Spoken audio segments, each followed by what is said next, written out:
Olá, boa tarde a todos, sejam bem-vindos. Meu nome é Daciana, vou apresentar para vocês hoje a reunião semanal. Hoje é dia 5/12/2025 e estamos começando mais uma reunião semanal da programação da operação desse mês de dezembro. Tá?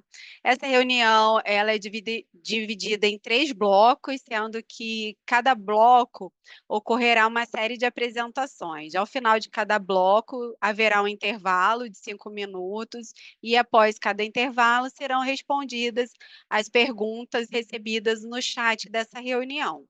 Tá? No primeiro bloco, teremos 3 apresentações da Gerência de Recursos Hídricos e Meteorologia.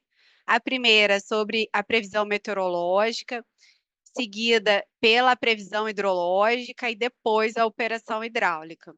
Depois temos uma apresentação que será realizada pela Gerência de Estudos Energéticos sobre o estudo prospectivo.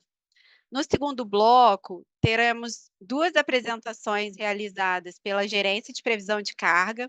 A primeira sobre a previsão de carga e a revisão para o PMI, revisão semanal do PMO, e também a previsão de carga para a programação diária e o acompanhamento diário e semanal da carga.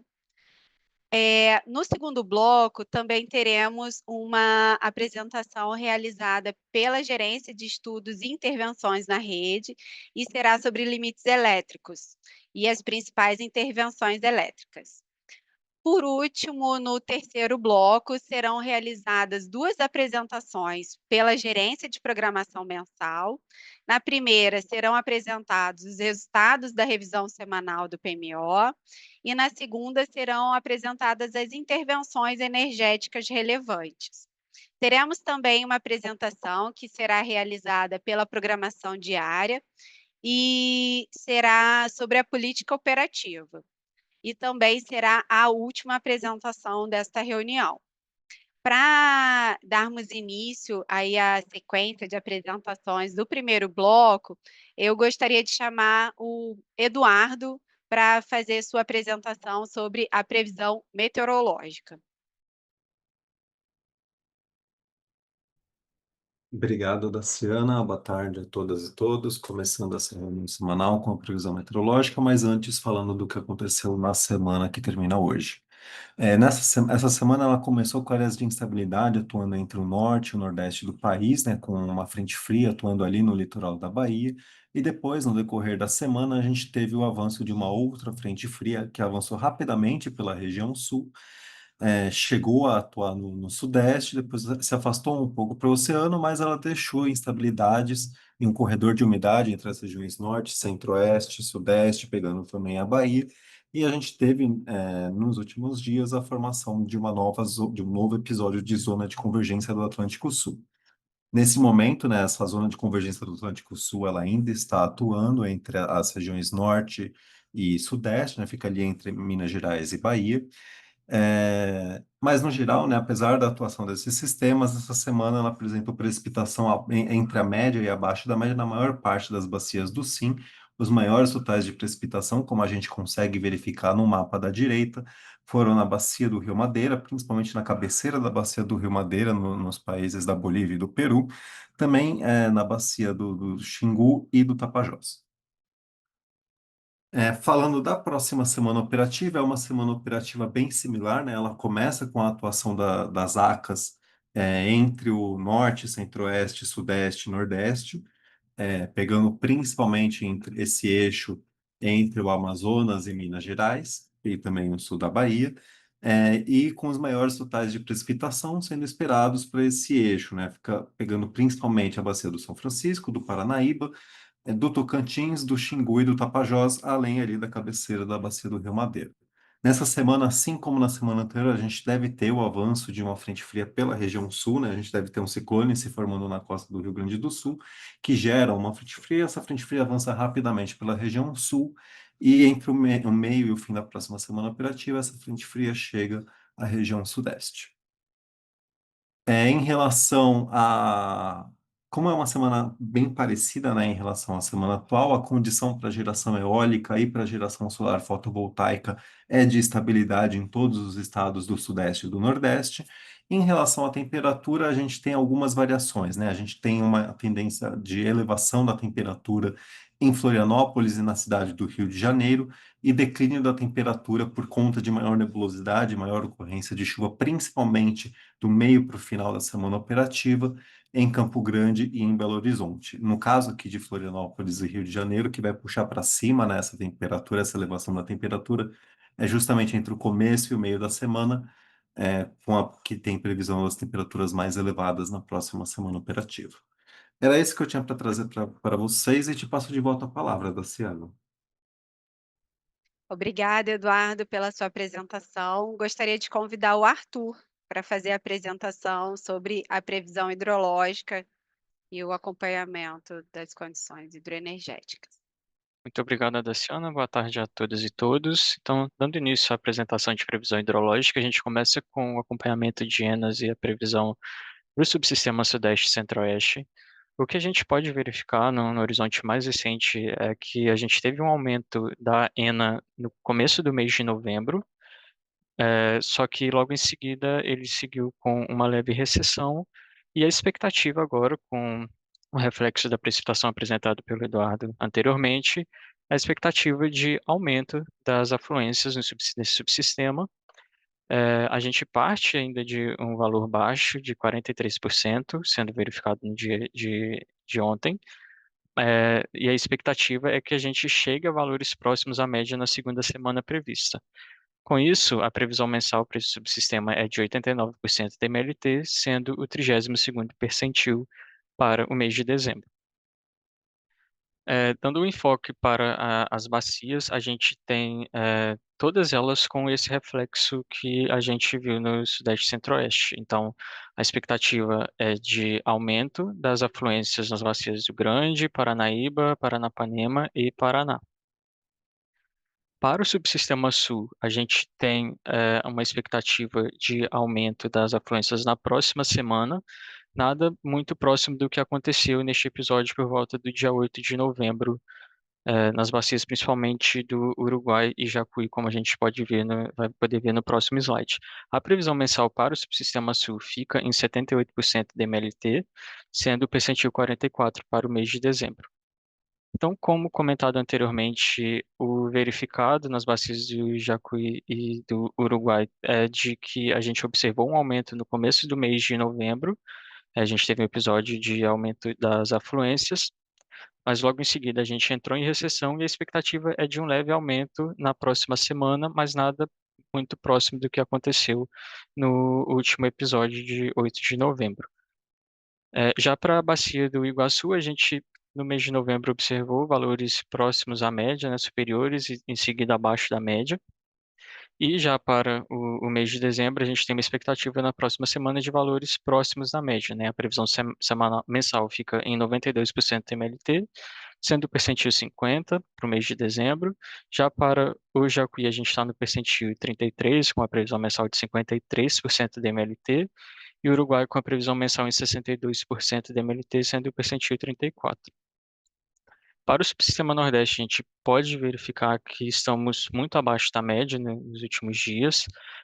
O último dia verificado com 25% da média do mês de dezembro, mas com uma expectativa de aumento das afluências, né? Então, a previsão mensal fica em 50% da MLT, sendo o percentil 10 para esse mês de dezembro.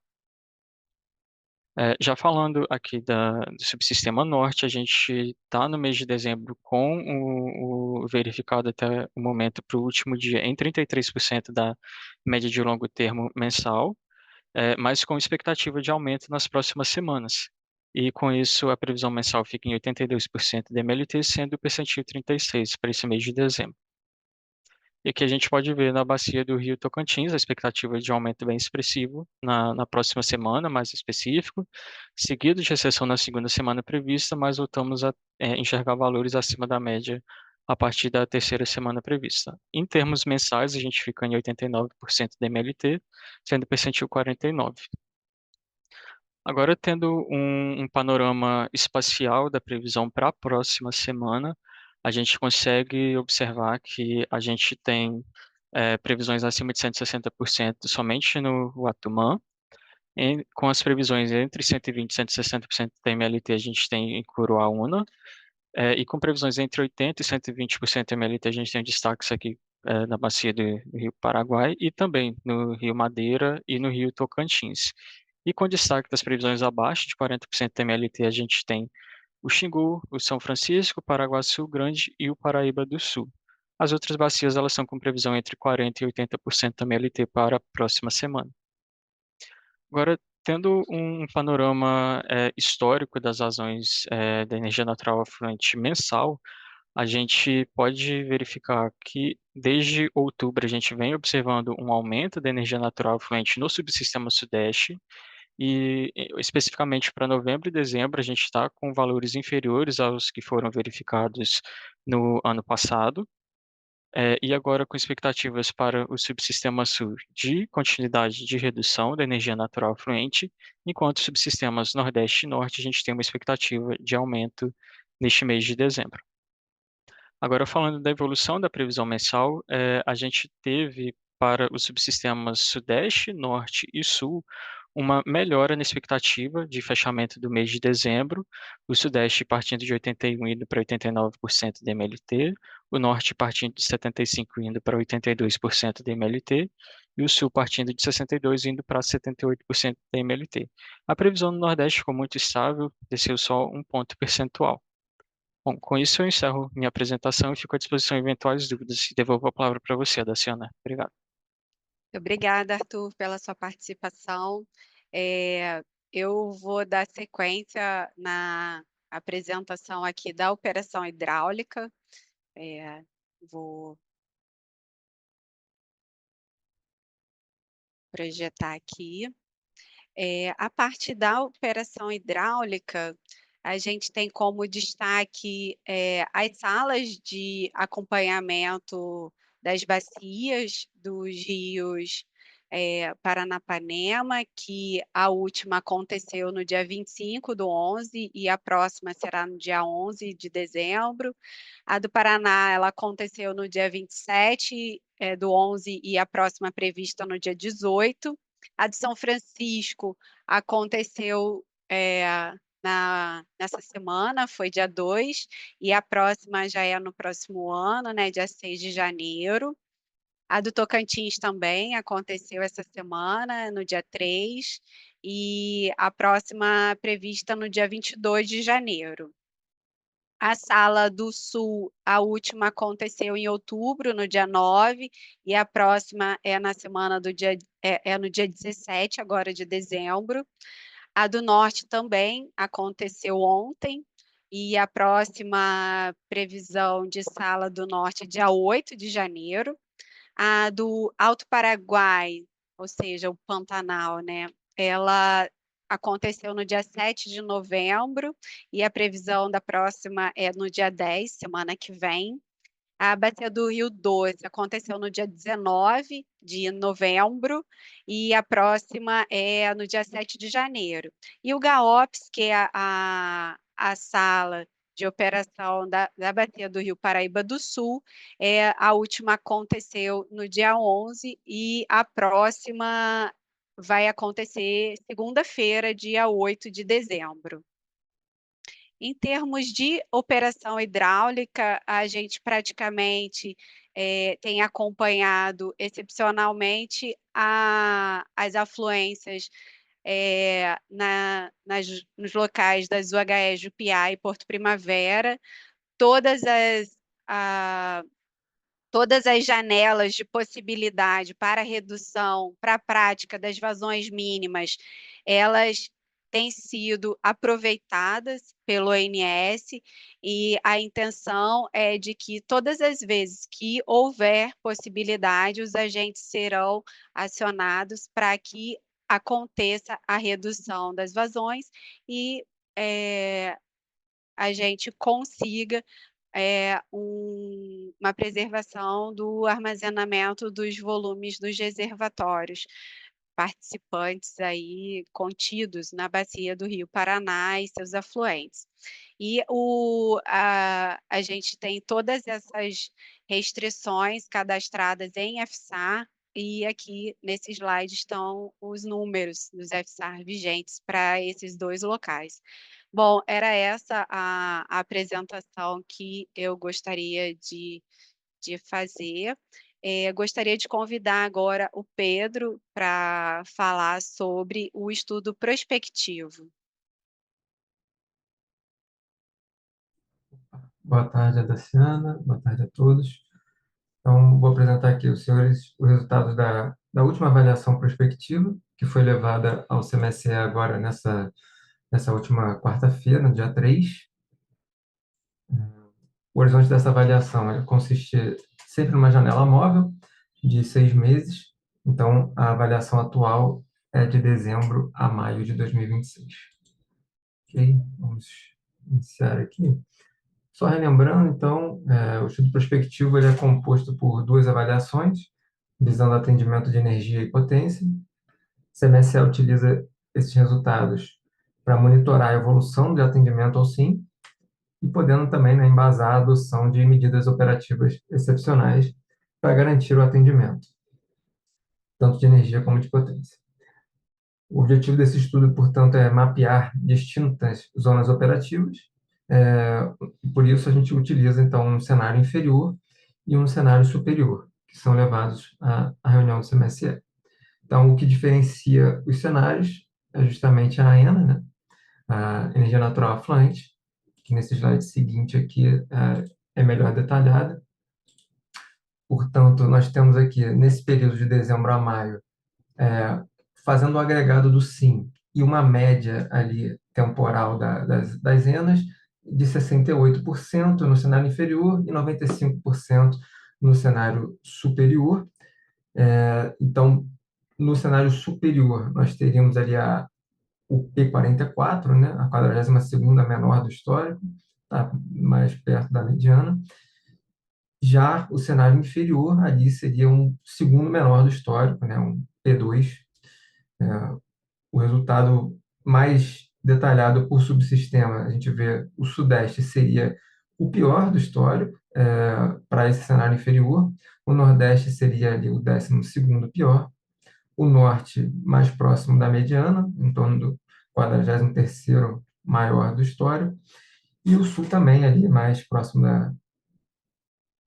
desculpa, o Norte 43º maior, né, P56, ali próximo da mediana, como eu comentei, e o Sul ali também como o 36º maior, P64. Tá?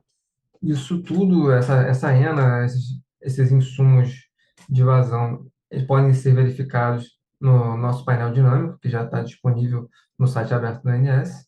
Tá? Convido os senhores depois a conferir lá.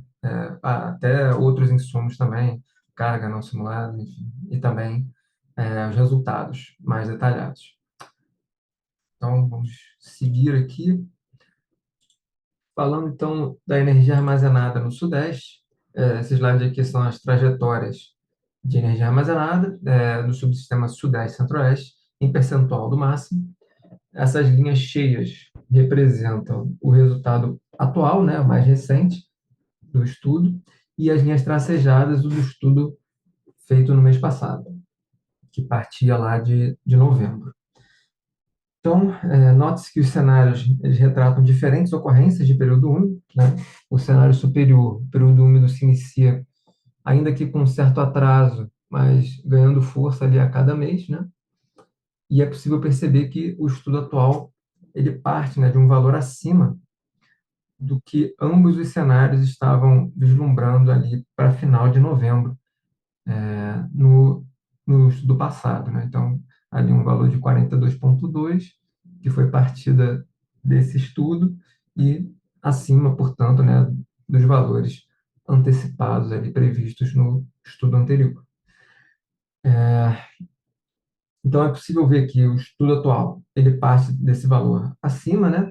E em relação ao estudo do mês passado, existe uma redução na expectativa de armazenamento para esse cenário superior, muito por conta da frustração na previsão de chuvas de novembro, né?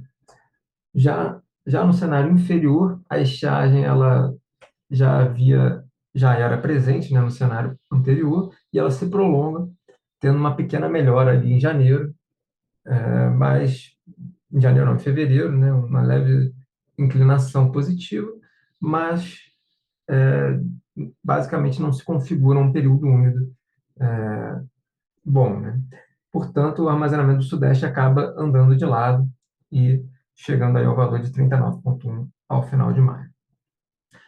A trajetória de armazenamento aqui do Sudeste, no cenário inferior, é possível ver que ela adentra, né, a região amarela da curva de referência, da CRF, em fevereiro, e ali ao final de março também ela acaba entrando também pela região vermelha.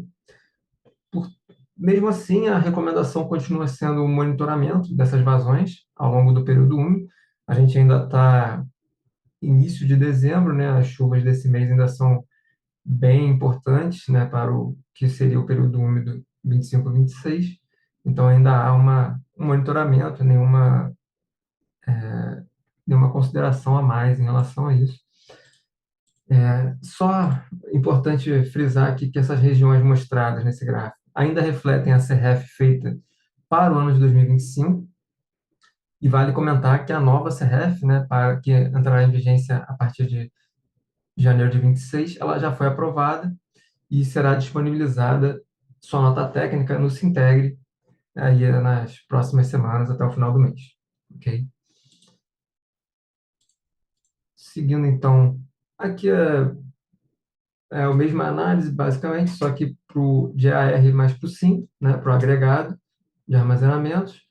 A análise é bem parecida, mas a situação do cenário inferior ela é melhor, né, do que a observada quando se olha o Sudeste, visto que há outros aproveitamentos ali contribuindo para a elevação do nível do SIM, né, do agregado como um todo. Então, a gente vê que o Sudeste está numa situação mais precária, realmente, do que os demais subsistemas, para esse estudo aqui. Seguindo, então, para resultados de geração térmica e também de custo marginal de operação, a gente vê que no cenário superior temos CMOs decrescentes, ali a partir de dezembro ficou em torno de 240, e eles vão reduzindo, né? E existe um descolamento entre Nordeste e Norte a partir de janeiro de 26, com um excedente energético ali de fevereiro a abril, né? Com CMOs zerados. Tá? Já no cenário inferior, então o CMO permanece num patamar alto para Sudeste e Sul, até ali final de abril, quando ele cai em maio, isso por conta de uma vazão no Sul. Esse cenário inferior ele possui uma vazão ali em maio para o Sul bem relevante, inclusive superior até do que o do cenário azul aqui, né? O cenário que seria o cenário superior para o Sim de uma maneira como um todo, né? O Sul especificamente está muito melhor ali no cenário inferior em maio. Portanto, a gente tem esse CMO até inferior, né, do que foi projetado no cenário que seria de melhor afluência. Tá? Indo então para o resultado de balanço de ponta, a gente tem esse cenário aqui inferior, com um cenário inferior de afluências. A gente tem nesse slide aqui uma fotografia da hora mais crítica, com maior carga, né, um perfil de carga muito alta, e um P5 de geração eólica, e para esse cenário, né, que eu comentei de afluências do cenário inferior.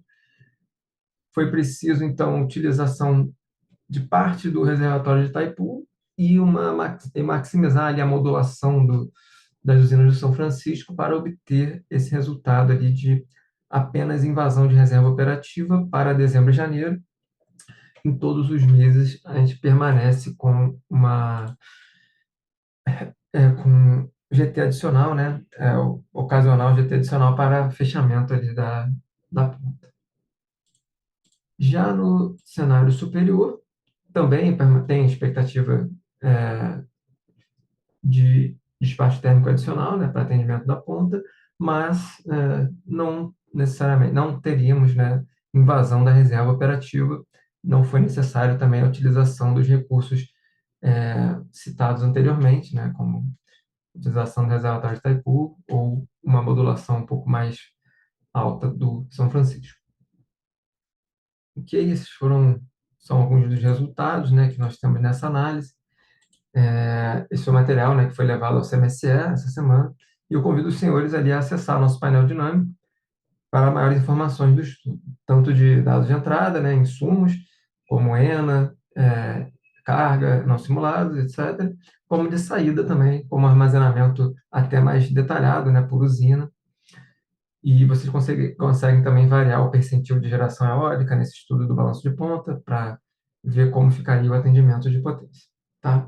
Então, era isso que eu gostaria de apresentar. Retorno a palavra da Ciana. Fico disponível aí para responder as perguntas. Muito obrigada, Pedro, pela sua apresentação também. A gente vai fazer uma pausa agora de 5 minutos e a gente retorna com as respostas das perguntas feitas via chat, ok? Olá, boa tarde novamente. Retornamos agora para o nosso segundo bloco de apresentações. A gente vai concentrar as respostas no final Desculpa, vamos responder as perguntas que têm a ver com o primeiro bloco nesse momento, porque a gente tem algumas perguntas que podem ser respondidas ao longo das demais apresentações que vão acontecer, ao longo do segundo e terceiro bloco, tá ok? Eu gostaria de convidar o Arthur da PRH para responder uma pergunta que foi feita pelo Henrique Nunes, da CEMIG. Prezados, boa tarde. A atualização do histórico de vazões no Sintegre, com a inclusão do ano de 2024, já incorpora também a revisão de séries de vazões naturais? Arthur. Obrigado, Adeciano. Obrigado, Henrique, pela pergunta. A atualização de 2024, que passará a compor o histórico oficial no PMO de janeiro de 2026, ela ainda não compõe as revisões feitas no âmbito do projeto de revisões de vazões naturais. Essas incorporações do projeto de revisões de vazões naturais, elas vão ser informadas no devido momento e com a devida antecedência quando ocorrer. Então, para 2024, ainda na incorporação para o PMO de janeiro de 2026, não está incorporando os resultados desse projeto. Ok, muito obrigada, Arthur. Com relação ao tema, se ainda persistir alguma dúvida, a gente pede que encaminhe as perguntas ou aqui para o nosso chat ou para o relacionamento com os agentes. Para o segundo bloco agora, eu gostaria de convidar para previsão de carga, para programação diária e o acompanhamento diário e semanal da carga, o Carlos, e também a previsão de carga com a revisão do PMO, o Carlos também. Obrigado, Alessiana. Boa tarde a Boa todos. Eu tarde. vou iniciar o compartilhamento. Só um minutinho.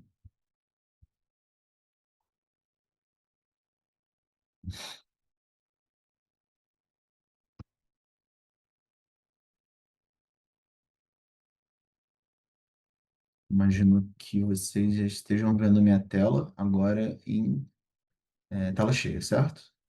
Tudo ok, Carlos. Maravilha. Bem, eu vou iniciar aqui a apresentação da previsão de carga para a programação semanal, nessa primeira revisão do PMO de dezembro. Então, como de praxe, eu vou começar falando do quadro que fica abaixo, das premissas meteorológicas, iniciando pelo subsistema Sudeste e Centro-Oeste. Então, nessa semana, de uma forma geral, nós tivemos elevação como um fator principal, né? Elevação da temperatura máxima em São Paulo e também manutenção nas outras capitais. Então, esse foi um dos fatores preponderantes, inclusive, para uma carga mais elevada do que a gente esperava. E para a próxima semana, também é esperado um aumento na média máxima do Rio, então de 30 para 34, e diminuição em Belo Horizonte. E de restante, né, manutenção de tanto de temperatura quanto precipitação. Já na região, na região sul, nessa semana, nós tivemos elevação da temperatura máxima em Curitiba e manutenção nas outras capitais, e para a próxima semana, elevação da temperatura máxima em Florianópolis e estabilidade nas outras capitais. E como a gente tem visto ultimamente, tanto no norte quanto no nordeste, temperaturas estáveis em todas as capitais, tanto no comparativo semana atual versus passada, quanto para a próxima semana.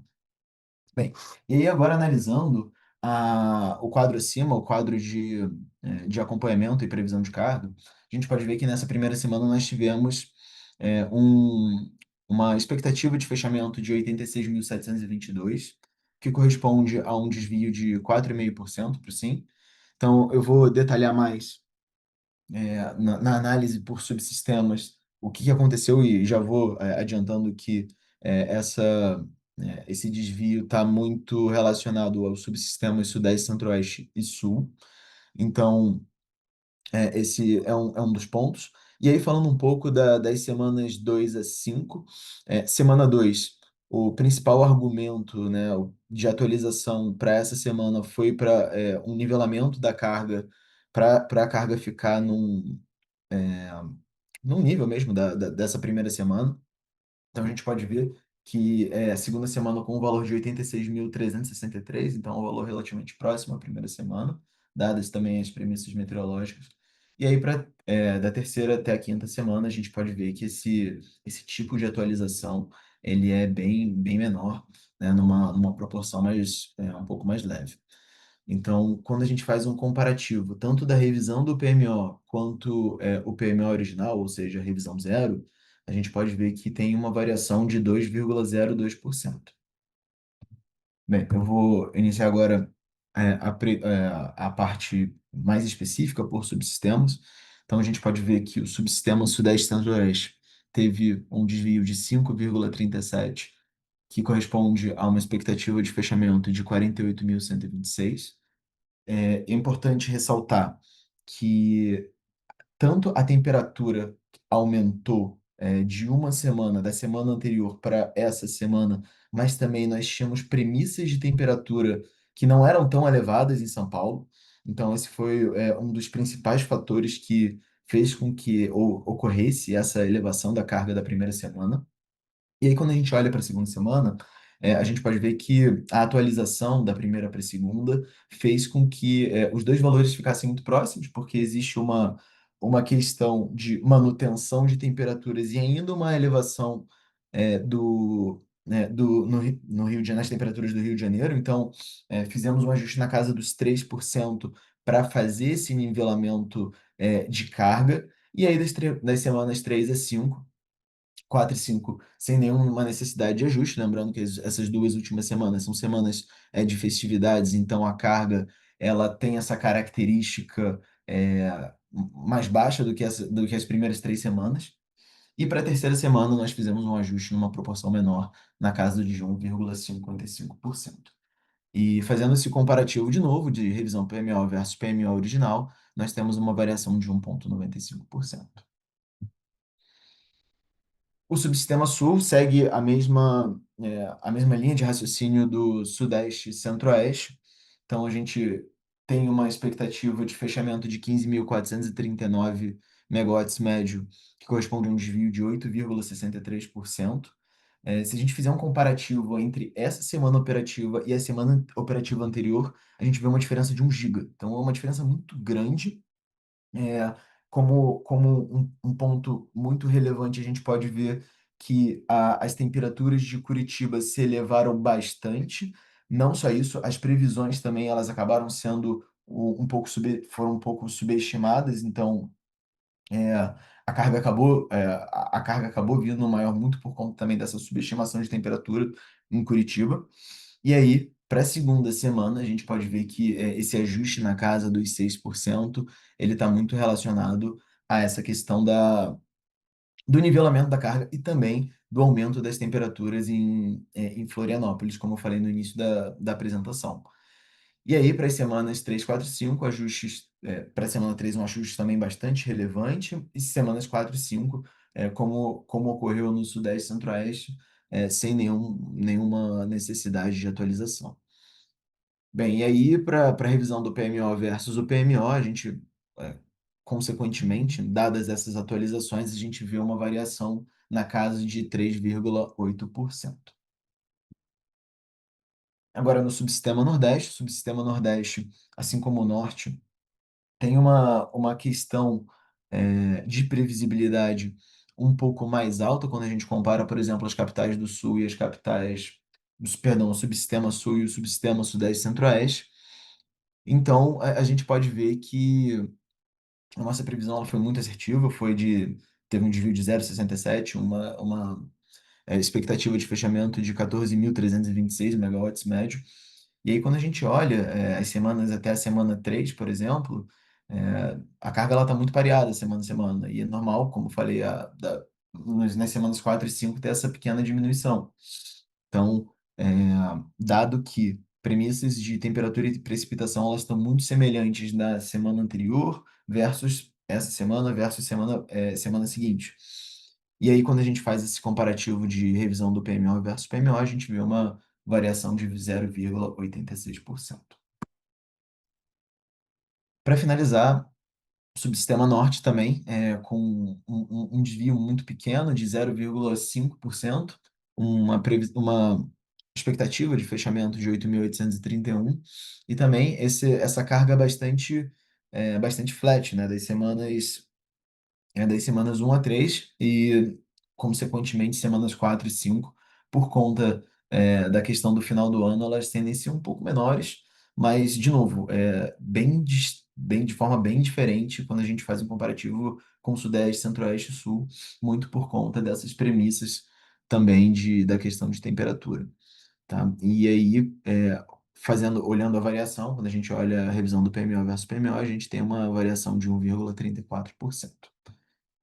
Bem, era isso que eu tinha para apresentar. Luciana, fico à disposição aí de eventuais perguntas. Obrigado. Obrigada, Carlos, pelas suas apresentações. Eu gostaria de convidar o Rodinei para falar sobre os limites elétricos e principais intervenções elétricas.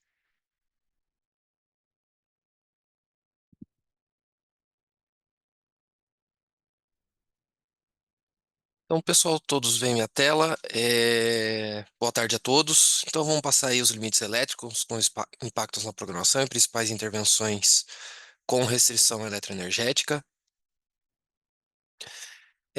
Temos a barra A do setor de 500 kV da SE Presidente Juscelino, um serviço diário aí, dias 6 e 7, sábado e domingo, das 6 da manhã às 17 horas. E as restrições é o FNES menor que 6.300, o R-Seco menor que 10 gigawatts, conjunto fotovoltaico Arinos 2, 500, mais o conjunto fotovoltaico Draco menor que 350, o conjunto fotovoltaico Janaúba, mais o conjunto fotovoltaico Vista Alegre, mais o conjunto eólico Serra das Almas 2 menor que 800 megawatts, conjunto fotovoltaico Jaíba, 138, mais o conjunto fotovoltaico Jaíba 5, mais o conjunto fotovoltaico Sol do Cerrado, menor que 200 megawatts. Continuando, temos a barra A da SE Janaúba 3, mais o conjunto fotovoltaico Vista Alegre, das 22 do dia 5, sexta-feira, às 5 horas do dia 6, sábado, manutenção preventiva anual. Então, as restrições é FNS menor que 2.800, FNES menor que 6.300, o R-Seco menor que 9.800 megawatts, conjunto fotovoltaico Janaúba mais o conjunto eólico Serra das Almas 2 menor que 300, conjunto fotovoltaico Vista Alegre restrito a 0, conjunto fotovoltaico Arinos 2 mais o conjunto fotovoltaico Draco menor que 300, conjuntos fotovoltaicos Jaíba 4 mais conjunto fotovoltaico Jaíba 138 mais conjunto fotovoltaico Jaíba 5 mais conjunto fotovoltaico Sol do Cerrado menor que 200. Continuando daí a documentação, né? A barra B de Janaúba 3, mais o conjunto fotovoltaico Vista Alegre. Então, esse serviço é do sábado 22 horas, até as 5 horas da manhã do dia 7, no domingo. As restrições ao FNS menor que 2.800, o FNES menor que 6.300, o R seco menor que 9.800 megawatts, bem como as restrições dos conjuntos fotovoltaico Janaúba, conjunto eólico Serra das Almas 2 menor que 300, conjunto fotovoltaico Vista Alegre igual a 0, conjunto fotovoltaico Arinos 2, 500, mais o conjunto fotovoltaico Draco menor que 300, os conjuntos fotovoltaicos Jaíba 4, mais o conjunto fotovoltaico Jaíba 138, mais o conjunto fotovoltaico Jaíba 5, mais o conjunto fotovoltaico Sol do Cerrado menor que 200. Na interligação Norte-Nordeste, então a linha 500 kV Peixe 2, Serra da Mesa 2, serviço sábado das 7 às 17. As restrições temos o FNS menor que 2.300, reduzir em 800 megawatts os limites de FNS para a perda do bipolo de Xingu, reduzir em 800 megawatts os limites de FNS mais FNES para a perda do bipolo Xingu, e reduzir em 800 megawatts os limites de FNS mais FNES em função do FNXG. Continuando, então, temos a LT 500 kV Teresina 2 Presidente Dutra, das 8 horas da manhã do dia 5 até as 23 horas do dia 8, segunda-feira. Então, as restrições, a gente tem o FNEM menor que 5.200 e o FNES menor que 8.000 megawatts. A barra 500 kV da SE Tinguá 2, das 7 às 17 do dia 9 ao dia 12, sexta-feira. As restrições é o FNEM menor que 5.200 e o FNES menor que 7.000 megawatts. Aí temos a conversora de frequência de Garabi 1. Iniciou hoje às 9 horas da manhã, vai até dia 14 de março de 2026. É um retrofit da conversora como um todo. E a restrição é a conversora de Garabi 1 em 0. E é isso que temos. Estou à disposição para as futuras perguntas. Obrigado para você, Daciana. Oi, Rodinei, muito obrigada pela sua apresentação. Com a apresentação do Rodinei, a gente termina esse segundo bloco. Com relação às perguntas relacionadas à carga, a gente vai deixar para o início do terceiro bloco para responder, e as perguntas relacionadas aos resultados do PMO, política operativa, intervenções energéticas, a gente vai voltar após o terceiro bloco para as respostas, se houver ainda alguma necessidade ou dúvida. A gente vai dar uma pausa agora para o intervalo de 5 minutos e após a gente retorna com o terceiro bloco e as respostas das perguntas que já foram feitas relacionadas ao segundo bloco e alguma que porventura ainda tenha relacionada ao primeiro bloco. Até já. Olá, boa tarde a todos novamente. Com relação a... Retornamos agora para o nosso terceiro bloco e eu gostaria de convidar alguns dos nossos colegas para responder algumas perguntas que a gente recebeu no nosso chat. Primeiramente, eu gostaria de chamar a Geisa para responder algumas perguntas relacionadas à carga. E a primeira pergunta relacionada à carga foi feita pelo Humberto Moraes, e é assim a pergunta do Humberto. Prezados, boa tarde. Nas últimas revisões quadrimestrais de carga, o ONS divulgou, junto aos PDFs da apresentação e previsões de carga e geração distribuída, uma planilha com as projeções de carga e GD por fonte e patamar. No entanto, não encontrei o arquivo para as projeções do plano, divulgado ontem à noite. Seria possível divulgar o arquivo com os dados por patamar e fonte de GD? Daciana, eu acho que as outras 2 perguntas são sobre esse mesmo tema, daí eu respondo tudo. Isso, eu vou continuar então, Geisa, perdão.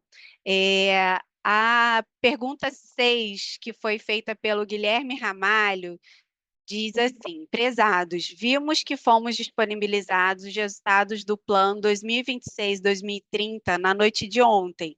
No entanto, não foi disponibilizado o arquivo XLSX com a segregação da carga por patamar e MMGD por fonte e patamar. Quando será disponibilizado esse arquivo? Atenciosamente. E também a primeira parte da pergunta feita pelo Álvaro França, que diz assim: prezados, boa tarde. Tenho 2 questionamentos. O primeiro é saber quando o ONS pretende publicar o arquivo Excel com os dados sazonalizados da carga e da MMGD publicados ontem para a Plan 2026-2030. Para responder sobre esse assunto, gostaria de convidar a Geisa. Boa tarde a todos. A gente passou por uma estabilidade no nosso sistema, por isso o arquivo ele acabou não sendo disponibilizado ontem com os demais arquivos, porém, nós iremos publicar ele hoje, mas após o fechamento do mercado, então somente após às 18 horas. Aí eu aproveito também só para fazer um outro esclarecimento, qualquer outra pergunta sobre a previsão de carga para o plano, eu gostaria que vocês esperassem até o workshop que vai acontecer no dia 10 de dezembro, na quarta-feira pela manhã. Mas com relação ao arquivo, ele vai ser disponibilizado hoje após as 18 horas. Obrigada. Obrigada, Geisa, pela sua participação. Gostaria de convidar agora o Arthur para responder as perguntas que foram feitas relacionadas tanto à parte de previsão de vazões quanto o acompanhamento hidroenergético. São 2 perguntas, uma feita pela Josiane Correia. A primeira pergunta diz assim: boa tarde, algo em especial justifica o aumento na previsão mensal das ENAs nos subsistemas Sudeste, Centro-Oeste, Sul e Norte? Arthur. Obrigado pela pergunta, Josiane. Esse reflexo é puramente a resposta do modelo chuva-vazão, modelo SMAP-ONS, referente à previsão de precipitação. Então, a expectativa agora melhorou por conta da melhoria nos cenários de precipitação identificados como dados de entrada do modelo. Ok. E a outra pergunta feita pelo Álvaro França é uma segunda parte da pergunta 9, que diz assim: boa tarde. O segundo é sobre o armazenamento da UHE Sobradinho, que vem há vários dias sendo publicado nos relatórios RDH e ACOMPH, bem como nos datasets referentes a armazenamento dos dados abertos do INS, com valor igual a 41,18% de armazenamento, que parece ser um erro, dado ser uma usina importante da cascata do São Francisco, com armazenamento em valores iguais por vários dias. Quando esses valores serão corrigidos? Entendo que este é um dado do agente, mas se tratando de algo claramente errado, já não deveria ter sido identificado e corrigido? Obrigado. Arthur. Obrigado pela pergunta, Álvaro. Realmente, o reservatório de Sobradinho é um reservatório que a gente fica de olho e entende a relevância dele, e justamente por ele ser um reservatório muito grande, a gente indica que a variação de nível dele depende de um delta, né, uma diferença entre a vazão afluente e a vazão defluente, que deve superar cerca de 500 metros cúbicos por segundo. Geralmente, esse é o número que a gente tem. E dentro dos dados, se a gente for verificar, nesses últimos dias, a gente não está chegando nesse nível de variação. Então, com isso, a resposta no nível não está sendo refletida. Então, os dados, até o momento, eles estão corretos por conta dessa diferença entre afluência e defluência não superar os 500 metros cúbicos por segundo. De qualquer forma, a gente vai seguir avaliando o dado e, havendo alguma atualização, ela vai entrar no portal de dados abertos e nos relatórios da COMPH e RDH. Obrigado. Obrigada, Arthur, pela sua participação. E a nossa última pergunta a ser respondida agora é a pergunta 10, feita pelo Michael Oliveira. Boa tarde. Poderiam esclarecer qual a justificativa para a queda tão significativa do CMO no cenário superior nos submercados Sudeste e Sul, passando de R$ 518,66 por megawatt-hora em abril de 2026 para zero em maio de 2026? Conforme apresentado no estudo prospectivo? Para responder essa pergunta, eu gostaria de chamar o Pedro. Boa tarde, Daciana. Obrigado pela pergunta. É, Aqui, como eu comentei, né, a gente tem aqui o nosso painel dinâmico, posso até colocar aqui na tela para os senhores. A gente tem aqui, então, para responder essa pergunta, eu mostro aqui os insumos. A gente vê que no Sudeste a gente tem uma ENA superior, no cenário superior, né? Lógico, porque não tão lógico assim, né? Porque na verdade a gente faz esse ranqueamento baseado no SIM, é uma metodologia que faz um ranqueamento baseado no agregado. Então aqui no Sudeste ele acaba batendo, né? Tem sim, o superior tem uma ENA maior no cenário superior, mas quando a gente olha o Sul, por exemplo, o cenário superior é em roxo, né? A gente vê que o Sul ele está fazendo uma diferença bem relevante aqui a partir de março, principalmente abril e maio, né? Nesse cenário inferior. Então, a gente tem aqui 166,9% da MLT em abril e 246% da MLT em maio, né? Diferente aqui do que está no superior, por exemplo. Então, esse fator aqui combinado também com um despacho antecipado de Porto Sergipe, que ela está despachada em maio, por conta do despacho que acontece em março, né? Então, existem esses dois fatores, mas eu diria que principalmente aqui a Saena, esse 250% da MLT aqui no cenário inferior, ocasionaram essa queda do CMO aí no cenário inferior, de afluências, né, de uma forma geral, mas o sul aqui, ele está fazendo essa diferença, tá? Então é isso. Obrigado pela pergunta. Devolver a Daciana. Muito obrigada pela sua participação, Pedro. Agora eu gostaria de dar prosseguimento às apresentações do terceiro bloco. Gostaria de convidar o Rodrigo para apresentar os resultados Voltei. do PMO e também, na sequência, as intervenções energéticas relevantes. Boa tarde, Daciana. Boa tarde a todos. Acho que eles já estão vendo a minha tela. Sim. Falar sobre as intervenções energéticas relevantes para o período de 6 a 12 de dezembro. Lembrando que nosso critério de relevância são intervenções em UGs que alterem limites sistêmicos ou em UGs de grande porte. Então, para o subsistema Sudeste e Centro-Oeste, nós temos uma manutenção preventiva na UG9 da UHE Porto Primavera, programada para 9 de dezembro. Nós temos inside e autorrestabelecimento na usina de Irapé, programada para o dia 6 de dezembro, e uma manutenção corretiva na UG6 da UHE de Furnas para o período de 7 a 8 de dezembro. No subsistema Sul, nós temos uma implementação de melhorias na UG3 da usina de Governador Ney Braga para o dia 7 de dezembro, e também temos uma manutenção corretiva na UG2 da UTE Uruguaiana para o período de 8 a 9 de dezembro. Já no subsistema Norte, nós temos um desligamento da unidade geradora UG1 da UTE Mauá 3, programado para o dia 6 a 8 de dezembro, e com essa manutenção da UG1, a UG2 ela opera com uma restrição operativa de 127 megawatts, então para esse mesmo período também da UG1. Também temos uma manutenção corretiva na UG1 da usina de Telespires, programada para o dia 8 e 9 de dezembro. E também temos o desligamento da usina para uma manutenção corretiva na subestação de Ferreira Gomes, da usina de Cachoeira Caldeirão, programada para o dia 8 e 9 de dezembro. E também uma mesma manutenção corretiva, que vai afetar também o desligamento da usina de Ferreira Gomes para esse mesmo período de 8 e 9 de dezembro. Já no subsistema Nordeste, não temos destaques, dado o nosso critério de relevância.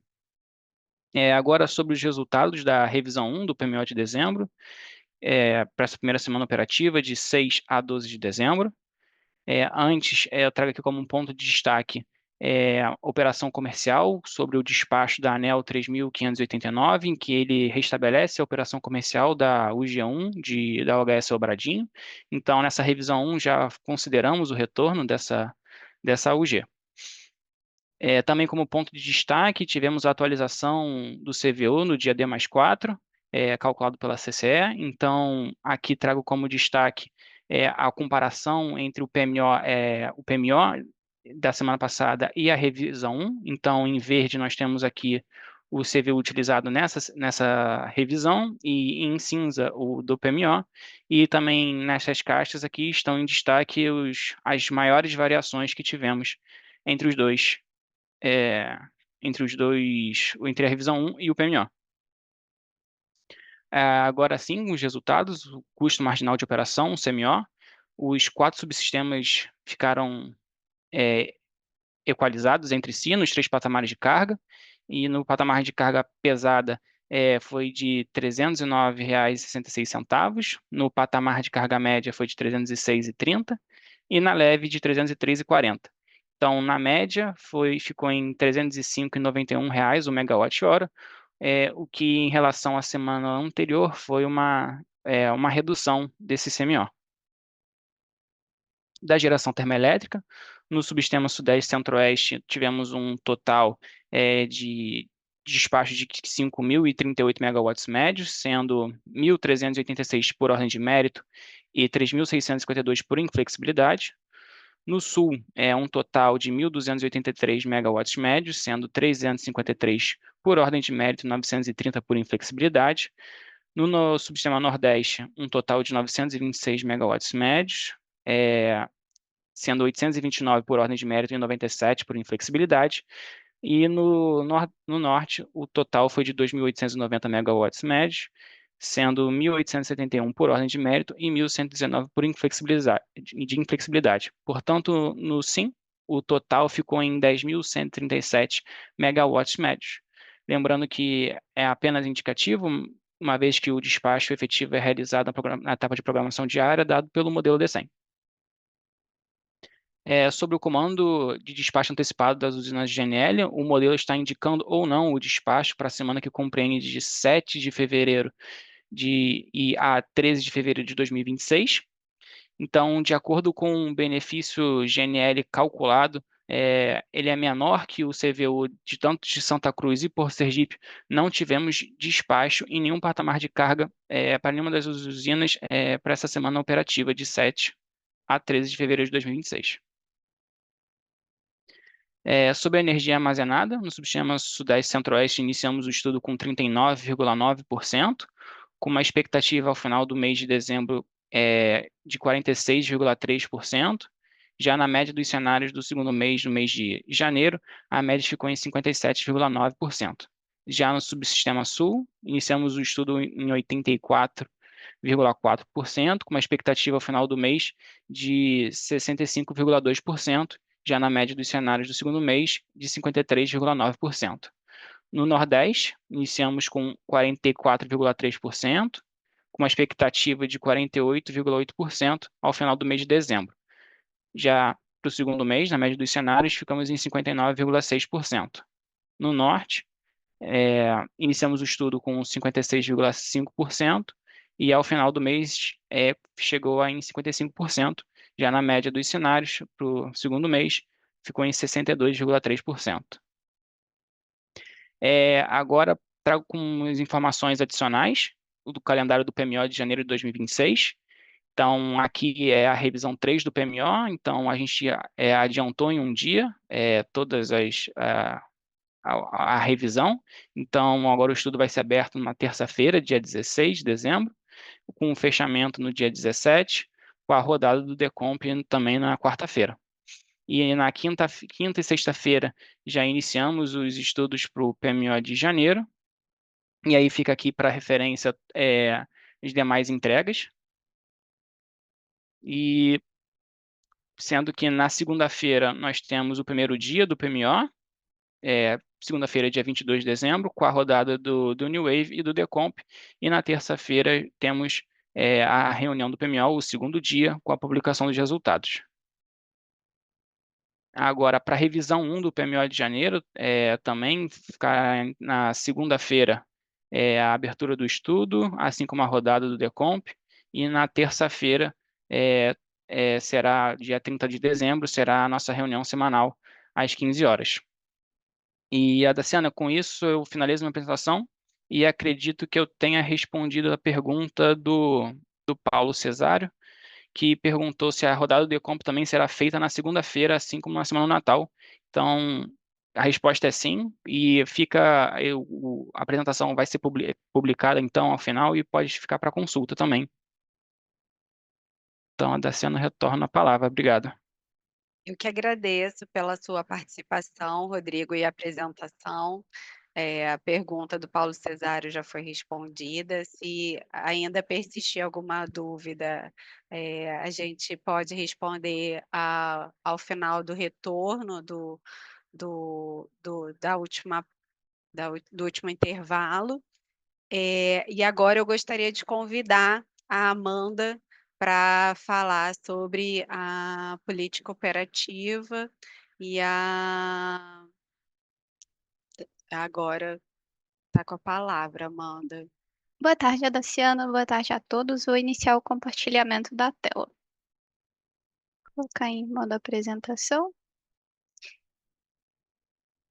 Acredito que todos já estejam vendo, então, novamente, boa tarde a todos. Agora a gente vai apresentar os principais destaques da política operativa da última semana, de 29 de novembro até o dia de hoje, 5 de dezembro, trazendo também o acompanhamento do DCEM na programação diária.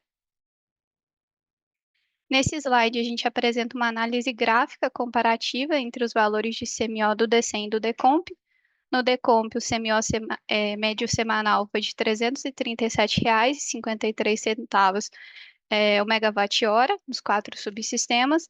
Já no DCEM, de maneira geral, os valores de CMO eles estão próximos dos valores de referência do Decomp, destacando as principais diferenças. CMOs reduzidos em todos os subsistemas, na carga leve do fim de semana e no vale de carga nos dias úteis.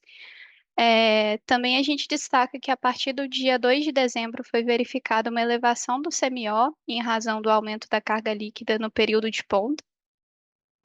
No pós-DCEM dessa data foi identificada que o modelo fez uso excessivo da usina de Belo Monte para atendimento à ponta de carga e visando o melhor alinhamento da representação do modelo à realidade operativa das usinas, foram realizadas tratativas com o agente para declaração de restrição. Dessa forma, foi cadastrado um FSARH de vazão turbinada máxima para a usina de Belo Monte, válido até que a usina de Pimental recupere o reservatório e ultrapasse a cota mínima de 95,50.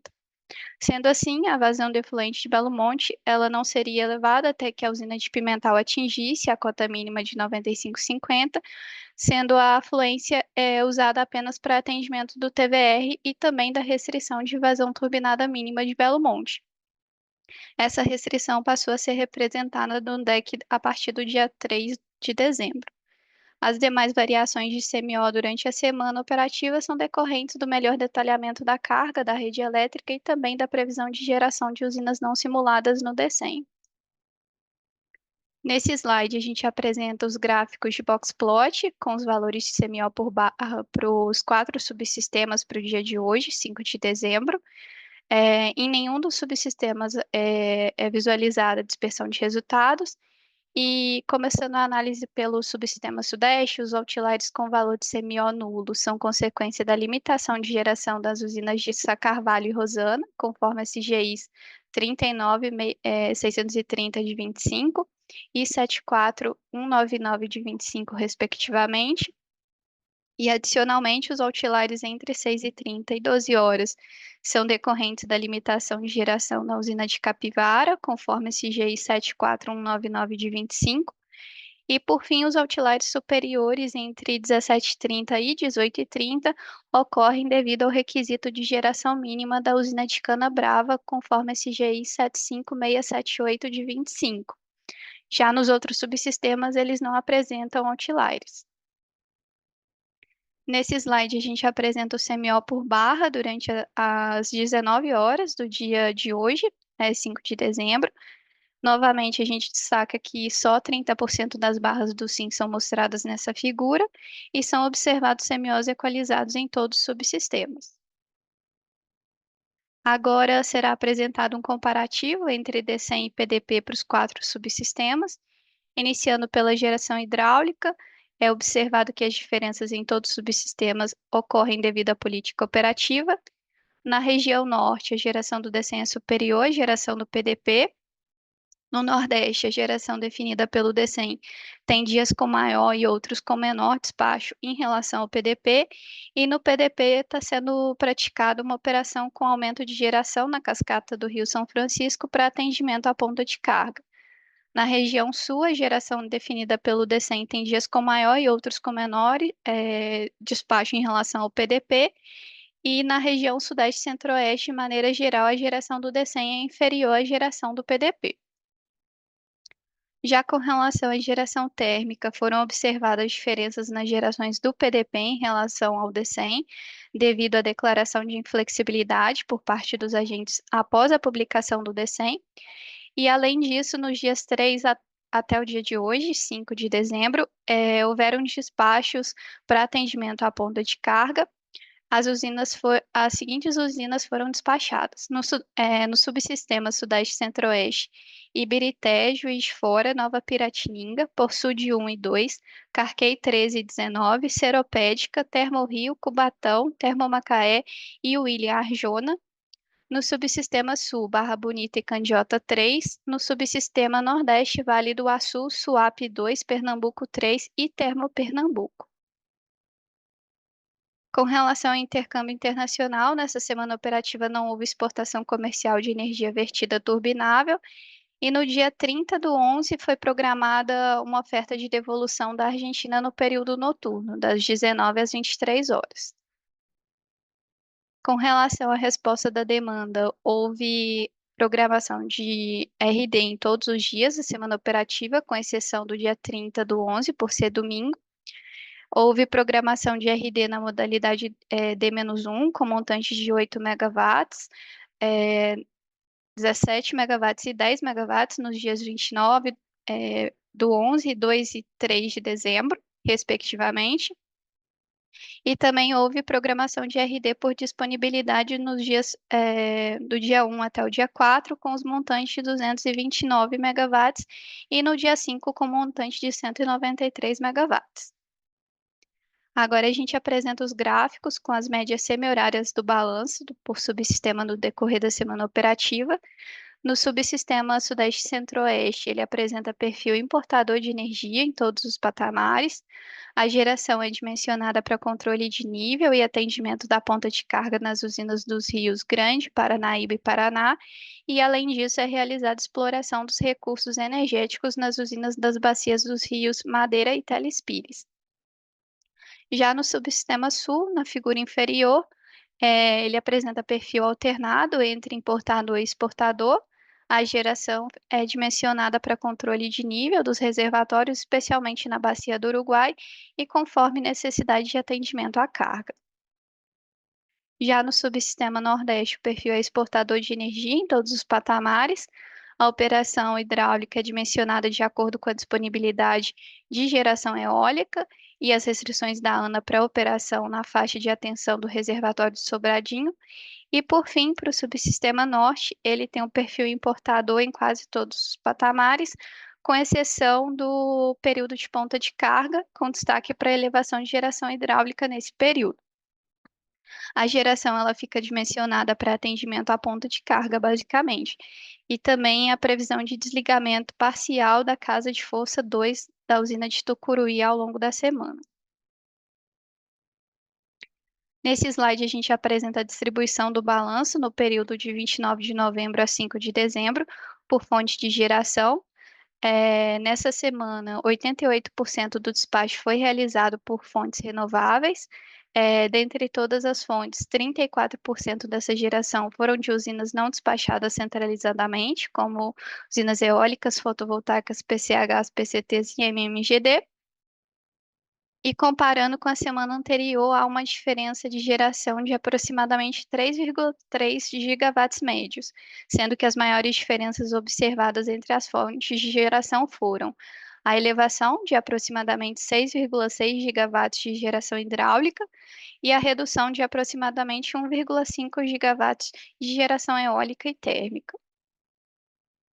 Com relação à previsão de geração eólica para a próxima semana operativa, nota-se uma tendência de elevação de geração para o fim de semana, retornando a cair na terça-feira.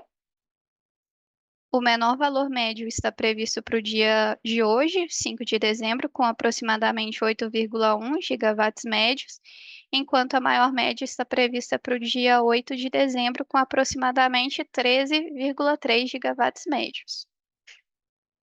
Com relação à importação de energia, foram recebidas ofertas da Argentina pela comercializadora Enel através de 5 blocos.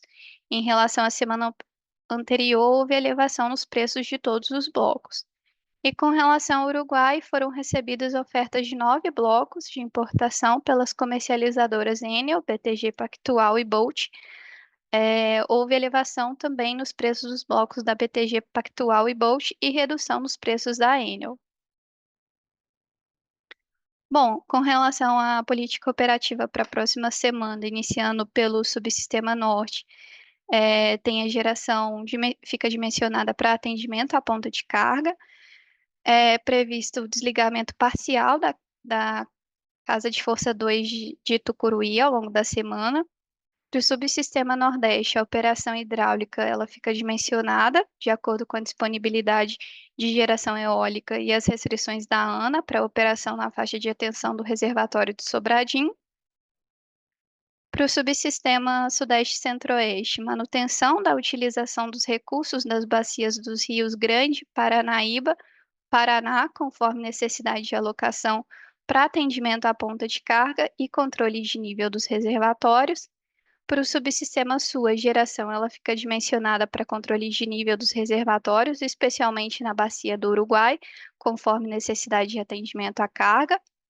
E com relação ao atendimento à ponta de carga, a folga de potência monitorada ela fica alocada nas usinas do Sudeste Centro-Oeste, Sul, Norte e Nordeste. Temos probabilidade de despacho térmico adicional e também probabilidade de acionamento das ofertas de RD disponibilidade de novembro. Ocorrência de EVT para a próxima semana operativa não é a expectativa de ocorrência de EVT, apenas no vale de carga. Exportação de energia para a próxima semana poderá ocorrer intercâmbio de energia condicionado à validação elétrica e também considerando os limites das interligações entre os subsistemas. Com relação ao gerenciamento do vale de carga supervisionada, para domingo, dia 7 de dezembro, é esperada uma carga supervisionada baixa para o período do vale de carga.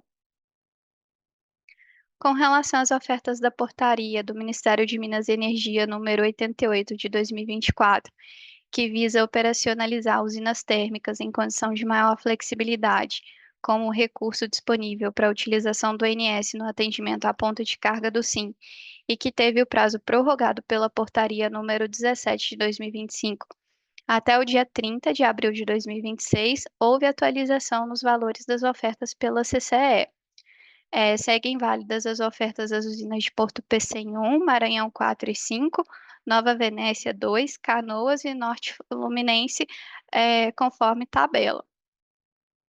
Os preços indicados eles são referentes ao mês de dezembro de 2025.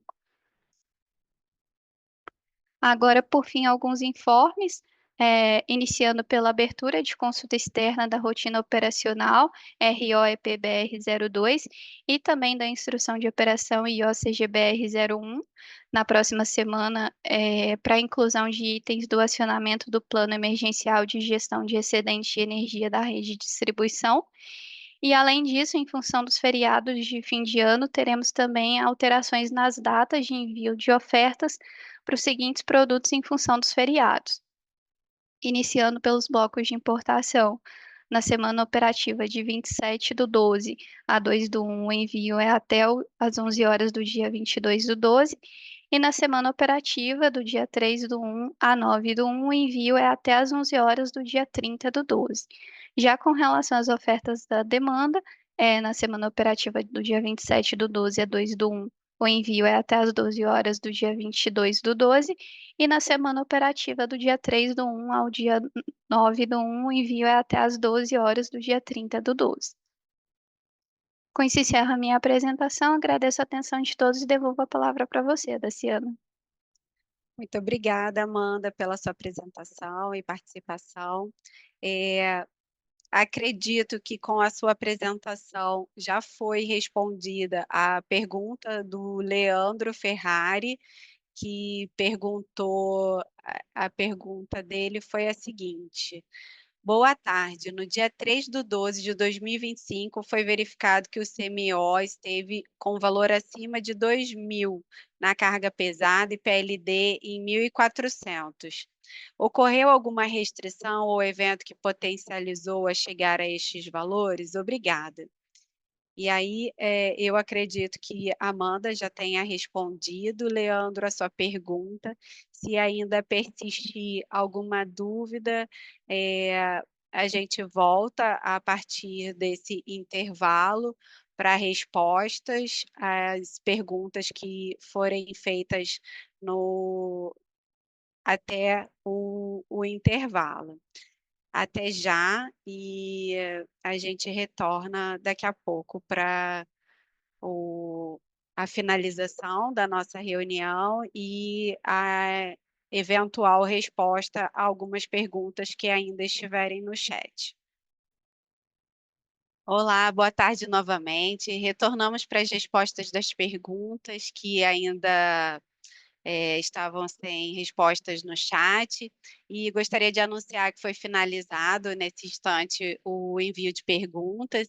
Se houverem ainda alguma dúvida, essas perguntas podem ser enviadas posteriormente e serão respondidas pela área responsável. Qualquer dúvida ou pergunta também pode ser enviado para o Fale Conosco no site do ONS. E para responder a última pergunta que ficou no nosso chat, o Álvaro França mandou uma pergunta que diz assim: prezados, boa tarde. Preciso insistir no caso do armazenamento da OHS Sobradinho. Nos dados horários, o armazenamento está correto. Só nos dados diários publicados no relatório que informei anteriormente é que está diferente. A UHS Sobradinho, com cerca de 2 semanas com o mesmo armazenamento, não faz sentido algum. Claramente é um dado errado. E a diligência com esses dados é de suma importância para que os agentes não façam inferências incorretas em suas rotinas. Obrigado. Para responder essa pergunta, eu gostaria de convidar o Arthur. Obrigado, Daciana. Obrigado novamente, Álvaro, pela pergunta. Realmente, a gente foca na diligência dessa informação e por isso que a gente trata esse dado em conjunto com o agente e com base em todas as avaliações hidrológicas e hidráulicas desse reservatório, que a gente chega em momentos, principalmente em momentos de inflexão, de que a gente acaba verificando afluências muito próximas da defluência, que o reservatório acaba tendo esse comportamento dentro do processo de consolidação diária, um comportamento mais estável. Isso cabe por conta da avaliação que foi citada anteriormente, que apenas variações próximas a 500 metros cúbicos por segundo que justificam uma variação expressiva no reservatório. Isso porque o reservatório de Sobradinho é um reservatório expressivo e a mínima variação de nível implica numa grande variação de afluência. Então, para fins de dados horários, realmente a gente consegue observar variações que são naturais da operação de um reservatório, tanto pela operação em si de vazões defluentes que consomem água do reservatório, mas também pelos efeitos naturais, que seja de vento, alguma precipitação que ocorre no reservatório, qualquer tipo de agitação que ocorra no lago, justifica essas variações que a gente pode observar no dado de nível montante de um reservatório. Mas isso requer cuidado, porque a medição carece de uma verificação, de uma diligência, que é o que a gente faz aqui internamente. Então, essa avaliação ela é feita e continua a ser feita. Então, a gente tem, dentro de um horizonte de uma consolidação diária, o prazo de 30 dias de verificação dessas informações, bem como nas consolidações anuais, a gente está constantemente avaliando essa informação. No momento, esta é a melhor informação que a gente tem, tanto por avaliação do ONS, quanto com os dados que a gente valida junto com a CHESF. Esse dado ainda pode ser revisto, a gente está no horizonte de consolidação, mas no momento, esses são os dados válidos. Então, eu espero que tenha ficado claro. Como está terminando a reunião, também ficamos à disposição caso queira fazer complementações e questionamento via central de relacionamentos. Obrigado e devolvo a palavra para você, Daciana. Muito obrigada pela sua resposta, Arthur. Gostaria de agradecer a participação de todos e convidar para a próxima sexta, com o retorno da reunião semanal da operação, da programação da operação, né, que vai acontecer no dia 12. E nas demais semanas, semana de Natal e Ano Novo, elas seguirão de acordo com o cronograma já apresentado pelo Rodrigo. Uma boa tarde a todos, até logo.